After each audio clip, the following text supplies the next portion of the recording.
Good morning.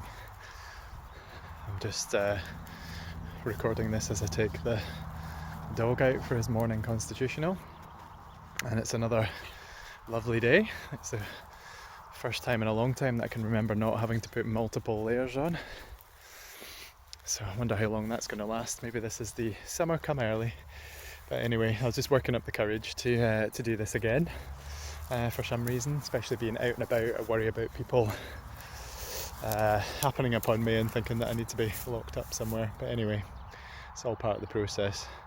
So I thought I would talk a little bit about giving feedback, and actually did a teaching session at our department about this yesterday. I don't know how it went down, perhaps a little bit woo for some people, but it was all around the Giraffe model of feedback. I don't know whether anyone's come across that before. I heard of it on a medical podcast that I was listening to, but it certainly doesn't have its origins in medicine.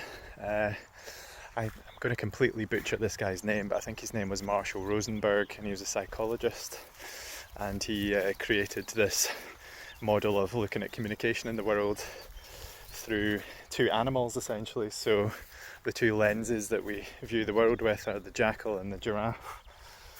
So his theory is that most of the way we communicate, that we're taught and we think in, is jackal. It's quite harsh, I suppose. It's quite black and white. It divides everyone into good and bad and different shades of right and wrong, essentially. And that's his theory, really, is that we all communicate. We mostly communicate in jackal, and he was proposing a different model of communication, which is to be more like the giraffe. So this is where it gets a little bit woo for some people, is that the giraffe is obviously the tallest animal out there. It's got a long neck, it has more of an overview over things, it has a big heart, and it tends to approach things in a more genteel but strong way.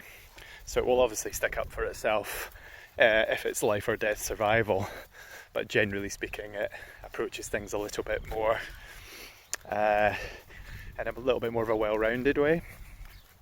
And so it's not just feedback, it's communication in general. So I say the model has kind of been taken and starting to be used a little bit for giving feedback in workplaces, essentially. So my bugbear working in the health service for so long has been that you rarely, if you had any feedback, it was generally criticism. It was, here's a list of things that you can do better. You very rarely ever heard when you had done things right, or actually had constructive criticism. So it was kind of, that wasn't very good, was it? And that's not very helpful. And I've certainly blogged a bit about feedback before, but I think this model has got some potential for how you can structure, especially if you're having to give feedback to someone, or even if you're just looking for a better way to communicate with, say your partner or just the people around you, essentially. So there's 4 steps in the process of the giraffe model, and the first step really is to make an observation, and the key thing about that is to stay very factual. So you stick to fact, steer away from opinion and conjecture. Then the next step is to describe what emotion or feeling was associated with that. So that thing that happened made me feel worried, anxious, upset, scared, whatever. Then the next step is to identify a need. So, I need to know that in future X is going to be different. And then the last thing then is to set up a task and a way forward. So I would say, I would like to do X about this. So putting it into the context of a procedure at work. So I would say, I noticed when you were doing that procedure that the way you did it was potentially a little bit unsafe for the people around you. That made me feel quite worried for everyone's safety. So I think what we need to do is be confident that we're all on the same page and we're all working towards the best possible outcome in a safe way. So what I would like to do is just set aside some time with you to work on that skill and just make sure that you can do it safely and that we're all on the same page. So there's a big difference between that, I think, and just being told, you know, you just didn't do that right, you're totally rubbish, which isn't factual, it's an opinion, and it doesn't really give you any way to improve, so it's not constructive at all.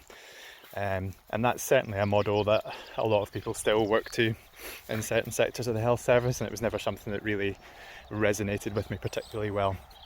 But you can see how, if you're a bit upset with something that's going on in the house, you know, if you need to try and communicate something to your kids, or hopefully older ones, and they might listen, you never know, or even your partner as well, actually, if you're a bit unhappy with something, then you're probably better saying something about it, and that just gives you a model to do it, rather than just bringing in there with both feet and perhaps going for it more like the jackal. So that was really the underlying message of the teaching session, was be more like the giraffe. But yes, I was looking at my colleagues for eye rolling, but actually all I got was someone showed me a video of two giraffes fighting. But yeah, I think there's always going to be times where your feedback has to be more directive. So I think, you know, if I'm at work and I'm dealing with an emergency, my communication's probably going to be a bit more directive. You know, the giraffes perhaps not quite so good in the emergency situation. So there's maybe a room for a little bit of jackal, but most of the time, be more giraffe.